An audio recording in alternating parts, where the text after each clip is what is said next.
ഒരുപാട് രണ്ടുപേരും സന്തോഷം കൊണ്ട് കരഞ്ഞു. അങ്ങനെ കരഞ്ഞ് അവൾക്ക് അമിതമായി മദ്യം കൊടുത്ത് ഉറങ്ങിയപ്പോൾ എടുത്ത് കഴുത്ത് വെട്ടി. ഞാൻ അവരോട് ചോദിച്ചിരുന്നു, പിന്നീട് ഈ 32 കഷ്ണമൊക്കെ എത്ര സമയം എടുത്തു എന്ന് ചോദിച്ചു. നമ്മളെന്താ പറയുക, ഒരു കായക്കൊലയോ ഉരുളക്കിഴങ്ങൊക്കെ നമ്മൾ ഇടുന്ന പോലെ മനുഷ്യൻ്റെ ഭാഗങ്ങൾ, നാവ്, കഴുത്തിൻ്റെ ഒരു ഭാഗം. ഞാൻ ചോദിച്ച അവസാനം, നിനക്ക് എന്തെങ്കിലും തരത്തിൽ ഒരു കുറ്റബോധമുണ്ടോ ഈ കാര്യത്തിൽ? അപ്പം പറഞ്ഞു, അങ്ങനെ വേണ്ടി വന്നു സാറേ. കേരള പോലീസ് സേനയിൽ ഔദ്യോഗിക ജീവിതത്തിൽ 3 പതിറ്റാണ്ടിലേറെ നീളുന്ന അനുഭവ പരിചയങ്ങൾ. കേരള പോലീസിൽ SI ആയി തുടങ്ങി ക്രൈംബ്രാഞ്ച് SP വരെ നീളുന്ന ഔദ്യോഗിക ജീവിതം. നമ്മോടൊപ്പം ഇന്നുള്ളത് ക്രൈംബ്രാഞ്ച് SP ആയി റിട്ടയർ ചെയ്ത RK ജയരാജൻ സാറാണ്. നമസ്കാരം സാർ. നമസ്കാരം. കേരള പോലീസ് സേന എന്ന് പറയുന്നത് കേരളത്തെ കാക്കുന്ന, കേരളത്തിൽ കുറ്റകൃത്യങ്ങളൊക്കെ കുറയ്ക്കുന്ന ഒരു പോലീസ് സേനയാണ്. അപ്പോൾ 3 പതിറ്റാണ്ടോളം നീളുന്ന ഔദ്യോഗിക ജീവിതം, ഈ ഒരു ജീവിതം തന്ന എക്സ്പീരിയൻസ് എന്തായിരുന്നു? ഒരുപാട് നമ്മൾ ജീവിത സത്യങ്ങൾ, അതിൻ്റെ ഒരു അനുഭവ സാക്ഷ്യങ്ങൾ, നമ്മളൊരു നോവൽ വായിക്കുന്നതിലൊക്കെ ഉപരിയായിട്ട് നമ്മൾ പലപ്പോഴും ഒരുപാട് കഥാപാത്രങ്ങളൊക്കെ നമ്മൾ നോവലുകളിലൊക്കെ കാണും. ഉദാഹരണം പറഞ്ഞപ്പോൾ ഷേക്സ്പിയറിൻ്റെ ഒരുപക്ഷെ ദൈവം കഴിഞ്ഞ ഏറ്റവും കൂടുതൽ ആളുകളെ സൃഷ്ടിച്ചിട്ടുള്ള ഒരാളാണ്, കഥാപാത്രങ്ങളെ സൃഷ്ടിച്ചിട്ടുള്ള ഷേക്സ്പിയർ. അദ്ദേഹത്തിൻ്റെ കഥാപാത്രങ്ങളെ ഇപ്പോൾ മാക്ബത്തിലെ ആയാലും ഒഥല്ലോയിലെ ആയാലും കഥാപാത്രങ്ങളൊക്കെ ഞാൻ ജീവിതത്തിൽ കണ്ടിട്ടുണ്ട്. എന്ന് പറഞ്ഞാൽ 16-ാം നൂറ്റാണ്ടിൽ ഷേക്സ്പിയർ അവിടെ എഴുതിയ കഥാപാത്രങ്ങൾ ഈ 21-ാം നൂറ്റാണ്ടിൽ നമ്മൾ ഈ കേരളത്തിൽ അതേ സ്വഭാവമുള്ള ആളുകൾ, അതായത് ക്രൈം ആയാലും മേഷണി ആയാലും അങ്ങനെയുള്ള കഥകൾ. അപ്പം അങ്ങനെയുള്ള ഒരു സാധാരണ ആളുകൾ, ഒരു കുറ്റവാളി എന്ന് പറഞ്ഞാൽ ആരാണ് എന്നൊക്കെ നമുക്ക് അതുവരെ ഉണ്ടായിരുന്ന കൺസെപ്റ്റിലൊക്കെ വളരെ വ്യത്യസ്തമായിട്ട് ഒരുപാട് സാറ്റിസ്ഫൈഡ് ആണ് ഞാൻ. ഒരു പോലീസ് എന്ന വേഷത്തിൽ ഞാൻ ഒരുപാട് സർവീസ് ചെയ്യാനായിട്ട് ഒരു ടൂളായിട്ട് ഉപയോഗിക്കാം. ഒരുപാട് മാനസിക തൃപ്തിയുണ്ട് എനിക്ക് ആ കാര്യത്തിൽ. സാർ, ഈ പോലീസിൽ SI ആയിട്ടാണ് തുടങ്ങുന്നത്. അക്കാലത്തെ കേസ് അന്വേഷണവും ഒടുവിൽ ക്രൈംബ്രാഞ്ച് SP ആയിട്ട് റിട്ടയർ ചെയ്യുമ്പോഴുള്ള ആ ഒരു കേസ് അന്വേഷണങ്ങൾ തമ്മിലുള്ള അന്തരമുണ്ടല്ലോ, ആ അന്തരം പ്രധാനമായിട്ടും എന്താണ്? അതായത് ഞാനൊക്കെ 88-ലൊക്കെ സർവീസിൽ, 87-88 കാലഘട്ടത്തിൽ സർവീസിൽ വരുന്ന ആളാണ്. അന്ന് മൊബൈലില്ല, TV പ്രചാരത്തിൽ പോലും ആവുന്നില്ല. പക്ഷെ ഇന്ന് ഏതൊരു ക്രൈമിലും ഒരു പ്ലാറ്റ്ഫോം ഡിജിറ്റലാണ്. ഏതൊരു ഗൂഢാലോചന നടക്കുന്നുണ്ടെങ്കിൽ അതിൽ ഇപ്പോൾ all wars first fort in the mind എന്നാണ് മഹാഭാരതത്തിൽ പറയുന്നത്. എല്ലാ യുദ്ധങ്ങളും ആദ്യം മനസ്സിലാണ് നടക്കുക എന്ന് പറയാം. ഇപ്പോഴത്തെ ലേറ്റസ്റ്റ് വന്ന് ചെറിയൊരു ഡിജിറ്റൽ വേർഷൻ പറയുകയാണെങ്കിൽ ഏതൊരു ക്രൈമിൻ്റെയും ഒരു ഗൂഢാലോചന ആയാലും പ്രേരണയായാലും അതൊക്കെ ഈ ഡിജിറ്റൽ പ്ലാറ്റ്ഫോമിൽ നമ്മൾ. അപ്പോൾ ആദ്യം നമ്മൾ ഈ സൈബറാണ് നമ്മൾ നോക്കുന്നത്. ഇയാളുടെ ടവർ ലൊക്കേഷൻ എവിടെയാണ്, എത്ര നേരം ഇവർ തമ്മിൽ സംസാരിച്ചു, അവരുടെ CDR, ഈ CDR ഒക്കെയാണ് നോക്കുന്നത് ആദ്യം നമ്മൾ നോക്കുന്നത്. അപ്പോൾ വെൽ എക്യൂപ്ഡ് ആണ്. കുറേ ഒരാൾ പ്രതിയെ കണ്ടെത്താൻ വളരെ എളുപ്പമാണ്. പക്ഷേ ഒരു സർവീസ് തുടങ്ങുന്ന ഈ 90-കളിലൊക്കെ പറയുമ്പോൾ അതിന് ഒരുപാട് പരിമിതികളുണ്ടായിരുന്നു. പരിമിതികളുണ്ട്. അല്ല, വെല്ലുവിളികൾ ഒരുപാടുണ്ട്. പക്ഷേ ഇത്രയൊന്നും സാധാരണ മനുഷ്യനെ സംബന്ധിച്ചിടത്തോളം മൾട്ടി ഡൈമെൻഷണൽ എന്നാണ് പറയുക മനുഷ്യൻ്റെ ജീവിതം.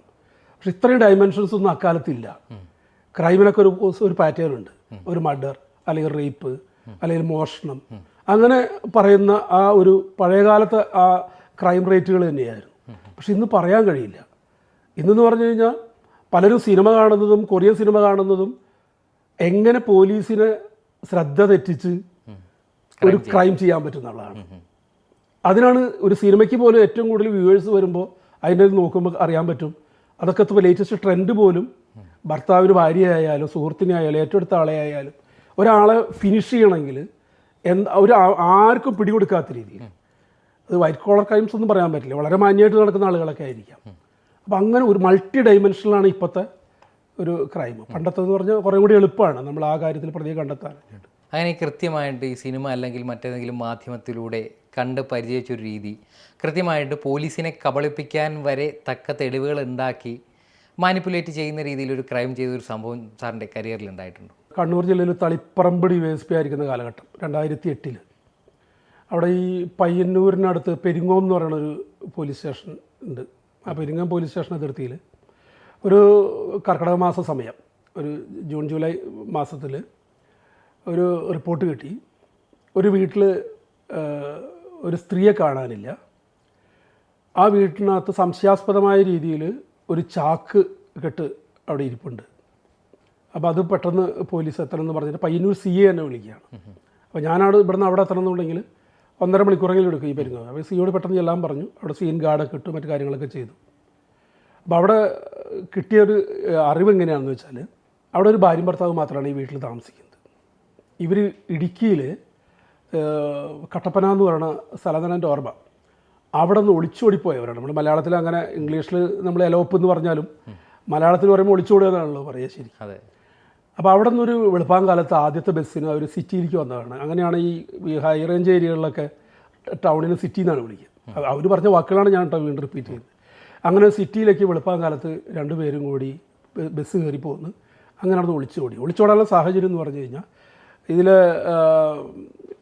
സ്ത്രീ കഥാപാത്രം എന്ന് പറഞ്ഞു കഴിഞ്ഞാൽ 36 വയസ്സുണ്ട്, ഭർത്താവുണ്ട്, 2 കുട്ടികളുണ്ട്. അവരുടെ പുരുഷൻ എന്ന് പറയുന്നത് തൊട്ടയിലൊക്കത്തുള്ള ഒരുത്തനാണ്. അതിന് ആകെ 26 വയസ്സേ ഉള്ളൂ. 10 വയസ്സിൻ്റെ വ്യത്യാസമുണ്ട് ഇവർ.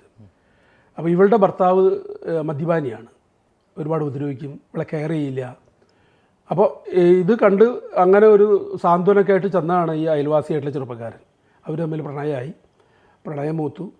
അങ്ങനെയാണ് അവരവിടുന്ന് ഒളിച്ചോടി പോരുന്നത്. ഒളിച്ചോടി വന്ന് ആരും അറിയാത്ത ഇതുപോലെ തന്നെ പെരുങ്ങോം എന്ന് പറഞ്ഞാൽ കുറച്ചും കൂടി നീങ്ങി കഴിഞ്ഞാൽ കർണാടക ബോർഡറായി, കുടക് മലയ്ക്ക് ആ ഭാഗമായി. അപ്പോൾ അവിടെ എങ്ങനെയൊക്കെയുള്ള പരിചയക്കാരെ വെച്ച് ഒരു ചെറിയൊരു വീടൊക്കെ വാങ്ങി അങ്ങനെ രാവിലെ ഇവൻ റബ്ബർ ടാപ്പിങ്ങിന് പോവും. ആ വരുമാനം കൊണ്ട് ജീവിക്കും. ഭാര്യനെ എവിടേക്കും വിട്ടില്ല. ഭയങ്കര സ്നേഹമായിരുന്നു ഭാര്യയോട്, വിട്ടില്ല. അങ്ങനെ ഒരു 2 കൊല്ലത്തോളം അങ്ങനെ സുഖമായിട്ട് താമസിച്ചു. അപ്പോൾ അതിനിടയിൽ ഈ കുടുംബശ്രീക്കാർ ഓരോ കാര്യങ്ങൾ പറഞ്ഞിട്ട് ഇങ്ങനെ വന്നപ്പോൾ, ഞങ്ങൾ ചേർത്തിട്ട് നിങ്ങളുടെ ഭാര്യ വെറുതെ ഇരിക്കല്ലേ എന്ന് ചോദിച്ചപ്പോൾ അവൻ സമ്മതിച്ചു. പിന്നെയുള്ള കാര്യങ്ങൾ ചുരുക്കി പറയുകയാണെന്ന് വെച്ചാൽ, ഈ കുടുംബശ്രീയിൽ വന്ന സ്ത്രീകളിൽ ഏതൊരു സ്ത്രീയോട് ഈ പുരുഷനായിട്ടുള്ള ഇവളുടെ ഭർത്താവിന് എന്തോ ഒരു അമിതമായ ഒരു താല്പര്യമുള്ളതുപോലെ അവളുടെ മേത്ത് തട്ടുന്നു, മുട്ടുന്നു, പിന്നെ അടുക്കളയിൽ കയറി അവർ ഭക്ഷണം പാചകം ചെയ്യുന്നു എന്ന് ഇവരിൽ തന്നെ ആരോ ഇവളെ അടുത്ത് അവളൊന്ന് ശ്രദ്ധിക്കണം, ഭാര്യ അടുത്ത് പറഞ്ഞു കൊടുത്തു, ഒന്ന് ശ്രദ്ധിക്കണം, അവരെ ഒത്തിരി കൂടുതലുണ്ട്, അവർ ചിരിയും അതിന് കടന്ന ഒരു അടുപ്പം കാണിക്കുന്നത് അവർ ശ്രദ്ധിക്കണം, അവൾ അത് ശരിയല്ല, പെണ്ണ് ശരിയല്ല, ചിരിക്കുന്ന പെണ്ണ് ശരിയല്ല, ഞങ്ങളുടെ കൂട്ടത്തിലുള്ളതാണെന്നൊക്കെ വീട്ടിൽ അടക്കം പറഞ്ഞു. അതിങ്ങനെ ഇവനോട് അത് പറഞ്ഞു. അപ്പോൾ ഇവൻ പറഞ്ഞു അങ്ങനെയൊന്നുമില്ല, ഞാൻ അങ്ങോട്ട് ഉണ്ടെങ്കിലല്ലേ എൻ്റെ പ്രശ്നമുള്ളൂ എന്ന് പറഞ്ഞു. എന്തായാലും വൈകാണ്ട് തന്നെ അവരെ ഒഴിവാക്കി, ഇനി ഇങ്ങോട്ട് വരണ്ടാന്ന് പറഞ്ഞു. പക്ഷെ അതോടുകൂടി ഇവളെ സംബന്ധിച്ചിടത്തോളം ഒരു വലിയൊരു കനലായിട്ട് അത് മനസ്സിൽ വന്നു. കാരണം അപ്പോൾ ഞാൻ ഓർക്കാറെന്ന് വെച്ചിട്ടുണ്ടെങ്കിൽ ഓഷോയുടെ വരികളാണ് ഓർക്കാറ്. ഓഷോ പറയും, സ്ത്രീ ഒരു പ്രണയം കൊണ്ട് തന്നെ തൃപ്തയാണ്. പുരുഷൻ്റെ സ്നേഹം എന്ന് പറഞ്ഞാൽ ഏറെക്കുറെ ശാരീരിക ആവശ്യമാണ്. ലോകത്തുള്ള സകല പെണ്ണുങ്ങളും അവന് വേണമെന്നാണ് അവൻ്റെ ആഗ്രഹം. ഓഷോയുടെ വരികളാണ് കേട്ടോ. അവൻ്റെ അതൃപ്തി അനന്തമാണ്, ഇങ്ങനെ പോകും. പക്ഷെ സ്ത്രീ അത് മനസ്സിലാക്കുന്നില്ല എന്നുള്ള രീതിയിൽ എന്ന് പറഞ്ഞ പോലെ. അപ്പോൾ ഇവൾക്ക് ഒരു വല്ലാത്ത പൊസസീവ്നെസ് ഉണ്ടാണ് അതിനകത്ത്, ഒരുമാതിരി അസേർഷൻ എന്നൊക്കെയാണ് ഇംഗ്ലീഷിൽ പറയാം. ഒരു വല്ലാത്ത പൊസസീവ്നെസ് ആണ്. കാരണം 2 കുഞ്ഞുങ്ങളെ ഒഴിവാക്കിയിട്ട് നാടും വീടും ഉപേക്ഷിച്ച് ഇവൻ്റെ കൂടെ ഇറങ്ങിപ്പോകുന്നവനാണ്. ഇന്നിപ്പോൾ അവൻ വേറെ ഒരു പെണ്ണിൻ്റെ കൂടെ പോയാൽ എൻ്റെ അവസ്ഥ എന്താവും എന്നുള്ള രീതിയിൽ അങ്ങനെ ഇരിക്കും. അവൻ്റെ നാട്ടിൽ നിന്ന് ഇവരെ തേടി അന്വേഷിച്ച് കണ്ടുപിടിച്ച് ഇവിടെ വന്നിട്ടുണ്ടായിരുന്നു. ആ ഭർത്താവും കുട്ടികളൊക്കെ കൂടെ ഇവിടെ വന്നു. അപ്പോൾ ഇവളോട് പറഞ്ഞു, എല്ലാ തെറ്റുകളും ഞാൻ പൊറുക്കാം, എൻ്റെ ഭാഗത്തുണ്ടായ തെറ്റാണ്. മക്കളും പറഞ്ഞു, മമ്മി ഞങ്ങളുടെ കൂടെ വാ, ഞങ്ങൾ ഉണ്ടിട്ടില്ല, ഉറങ്ങിയിട്ടില്ല എന്നൊക്കെ പറഞ്ഞു. പക്ഷേ തൻ്റെ ജോസ് എന്നാണ് എൻ്റെ പെട്ടെന്ന് ജോസാണ്, തൻ്റെ ജോസിനെ വിട്ടിട്ട് മിനിയാണ് ഇവളുടെ പേര്, മിനി പോരാൻ തയ്യാറായില്ല. അപ്പോൾ ഇവൾക്ക് പിന്നെ എപ്പോഴും ഇതിനെ പറഞ്ഞുകൊണ്ടിരിക്കും. പറഞ്ഞ് രാത്രി മുഴുവനും വഴക്കാണ്, രാവും പകലും വഴക്കാണ്. ഇവർ ജോലിക്ക് പോകാൻ പറ്റാത്ത അവസ്ഥയാണ്. അപ്പോൾ ഒരു പതിവിൽ വിട്ട് കൂടുതലായി പോകുമ്പോൾ തീരുമാനിച്ചു എങ്ങനെയും ഇവളെ ഒഴിവാക്കണം, ജീവിതത്തിൽ നിന്ന് ഒഴിവാക്കണം. അവൻ ആദ്യം തീരുമാനിച്ചു എങ്ങനെയാണെന്ന് വെച്ചിട്ടുണ്ടെങ്കിൽ, ഇത് പിന്നീട് അവൻ്റെ കൺഫെഷനിൽ വരുന്നത് ഞാൻ അഡ്വാൻസ് പറയുന്നത് മാത്രമേ ഉള്ളൂ, ഇവളെ ഇവിടെ ഇട്ടിട്ടാണ് പോവുക, എവിടേക്കെങ്കിലും പോവുക. അപ്പോൾ കുറച്ച് കഴിയുമ്പോൾ അവളുടെ നാട്ടിലേക്ക് ആരെങ്കിലുമൊക്കെ തപ്പി നാട്ടുകാരെ കൂടിയാണ് പൊക്കോളും. അപ്പോഴും അവൻ്റെ ചിന്ത എന്താ വെച്ചാൽ, അത് ഒരു മര്യാദയല്ലല്ലോ, ആളുകൾ അറിഞ്ഞാൽ എന്ത് ചെയ്യും. ഇവൻ അഭിമാനിയാണ്, വേറെ ഒരു ദുഷ്കീർഷങ്ങളൊന്നും ഉള്ളവനല്ല, തന്നെ ഒരു മോശക്കാരനായി ആക്കി മറ്റുള്ള ഇതിൽ വരുന്നത് അത് ശരിയല്ലല്ലോ. അവസാനം അവൻ തീരുമാനിച്ചു എങ്ങനെ ഇവളെ ഫിനിഷ് ചെയ്യാം, ബോഡി ആരും കാണാതെ മറവ് ചെയ്യാം. അപ്പോൾ ആരെങ്കിലും ചോദിച്ചു കഴിഞ്ഞാൽ പറയും അവൾ നാട്ടിൽ പോയി, മക്കളെ അടുത്തേക്ക് പോയി എന്ന് പറയും. ഇവരാരും അങ്ങോട്ട് അന്വേഷിച്ച് പോകാനൊന്നും പോകുന്നില്ല. പതുക്കെ ഈ പ്രോപ്പർട്ടി വിറ്റ് ഇവന് ഇവിടെ നിന്ന് പോയി കഴിഞ്ഞാൽ നാട്ടുകാർ പിന്നെ അതൊന്നും ആലോചിക്കാൻ പോകുന്നില്ല. ഇതാണ് അവൻ പ്ലാൻ ചെയ്തത്. അങ്ങനെ എങ്ങനെ ഇവളെ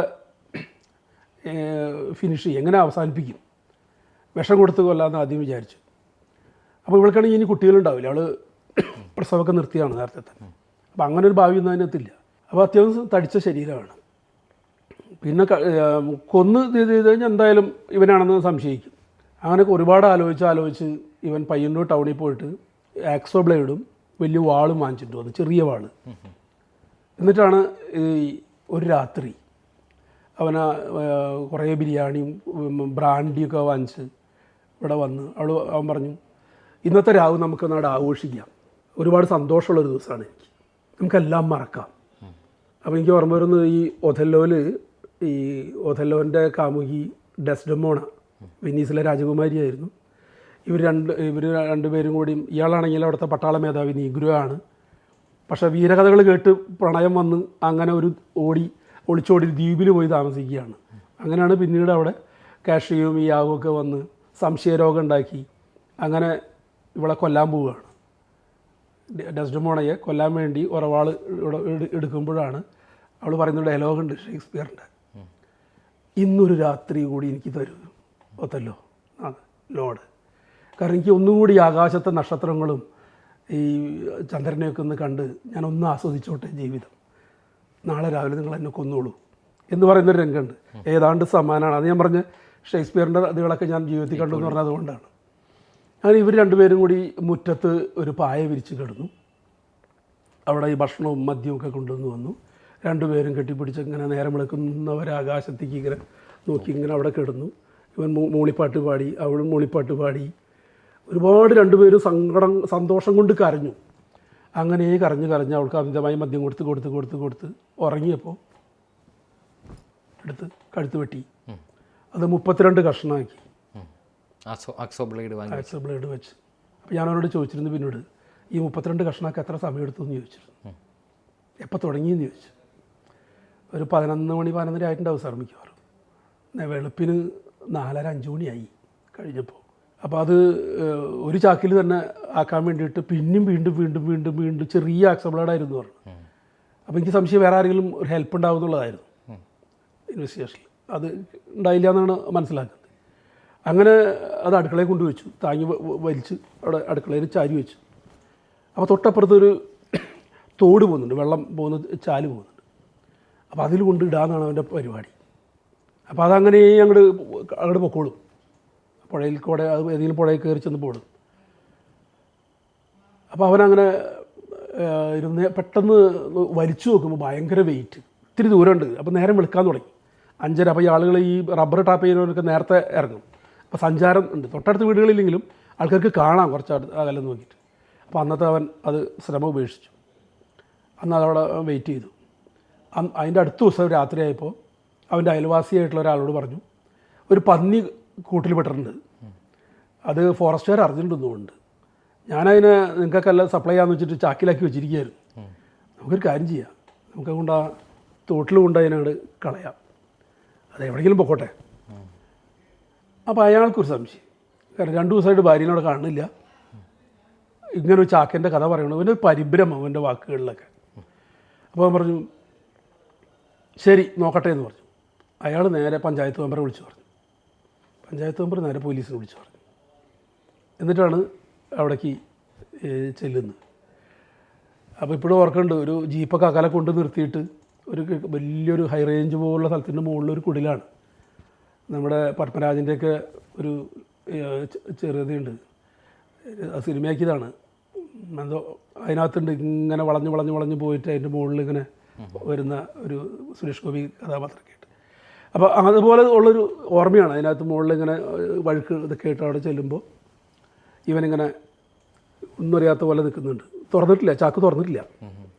അപ്പോൾ സീങ്കാടൊക്കെ ഇട്ടേണ്ട ആൾക്കാർ മുഴുവനും വളഞ്ഞ് നിൽക്കുന്നുണ്ട് വീടിൻ്റെ ചുറ്റും. അപ്പോൾ പലപ്പോഴും നമ്മൾ കേസ് തെളിയിക്കാനായിട്ട് ചിലപ്പോൾ ഒരു അടുത്ത കൈ ചിലപ്പോൾ ചെയ്യേണ്ടി വരും. ഇതൊന്നും വേണ്ടി വന്നിട്ടില്ല. അടുത്ത് വന്ന് എൻ്റെ മുഖത്ത് കുറച്ച് നേരം നോക്കി, ജോസേ മിനി എവിടെ, ഇത്ര ചോദിച്ചുള്ളൂ, മിനി എവിടെ. അവൻ ആദ്യം തലൊന്ന് കീമ്പോട്ടിട്ടു. ജോസഫ് പറഞ്ഞോളൂ കുഴപ്പമില്ല, നീ അത് പറയുന്നതുകൊണ്ട് നിനക്ക് എന്തെങ്കിലും തരത്തിലുള്ള ഒരു അടിയോ ചീടിയോ ഒന്നും ഉണ്ടാവില്ല. എന്തായാലും നീ പറഞ്ഞാൽ മതിയാവും, ഇനി എവിടെയെന്ന് നീ പറഞ്ഞാൽ മതിയാവും, അത്രേ ഉള്ളൂ. പോലീസുകാരൊക്കെ പുറത്തേക്ക് വിട്ടു. ഞാനും ഇയാളും മാത്രമായി വാതിലിയാരിട്ട് വാ സാറേ. അപ്പോൾ മെയിൻ ഹാളിലാണ് നിൽക്കുന്നത്. ചെറിയ വീടാണ്. അപ്പോൾ നേരെ അടുക്കളരെ അവിടേക്ക് കൊണ്ടുചെന്നു. അപ്പോൾ പിന്നെ 2 പോലീസുകാരെ വിളിച്ചു. അതിൻ്റെ മേലുള്ള ചാക്ക അഴിച്ചു. ചാക്ക കൊണ്ട് ഇട്ടു. നമ്മളെന്താ പറയുക, ഒരു കായക്കൊലയോ ഉരുളക്കിഴങ്ങൊക്കെ നമ്മൾ ഇടുന്ന പോലെ മനുഷ്യൻ്റെ ഭാഗങ്ങൾ, നാവ്, കഴുത്തിൻ്റെ ഒരു ഭാഗം. അപ്പോൾ ഇവിടെ ഈ അടിവയറിൻ്റെ അവിടെ ഒരു പ്രത്യേക അടയാളം. അപ്പോൾ അതെന്തെങ്കിലും നേരത്തെയുള്ള മുറിവാണോ എന്നറിയാൻ വേണ്ടി അവരുടെ ഇതെന്ത് ഇവിടെ ഇങ്ങനെ ഒരു അടയാളം, അത് പ്രസവം നിർത്തിയതിൻ്റെ സർജറി ഓപ്പറേഷൻ നടത്തിയതിൻ്റെയാണ് സാറേ. അപ്പോൾ അതൊരു അവസാനം അത് മറ്റ് നടപടികളൊക്കെ ഇൻക്വസ്റ്റും മറ്റു കാര്യങ്ങളൊക്കെ ആക്കി അതിൻ്റെ അന്വേഷണം. ഇപ്പോൾ അതിനകത്ത് വലിയ പ്രസക്തിയൊന്നുമില്ല. അതിനെ സാധാരണ ചെയ്യുന്ന പോലെ തന്നെ ഇൻക്വസ്റ്റും പോസ്റ്റ്മോർട്ടം കാര്യങ്ങളൊക്കെ നടത്തി ഇവനെ അറസ്റ്റ് ചെയ്ത് റിമാൻഡ് ചെയ്ത് എന്നിട്ടാണ് ഞാൻ അവരോട് എന്താണ് ആക്ച്വലി ഉണ്ടായതെന്ന് ചോദിക്കുന്നതാണ്.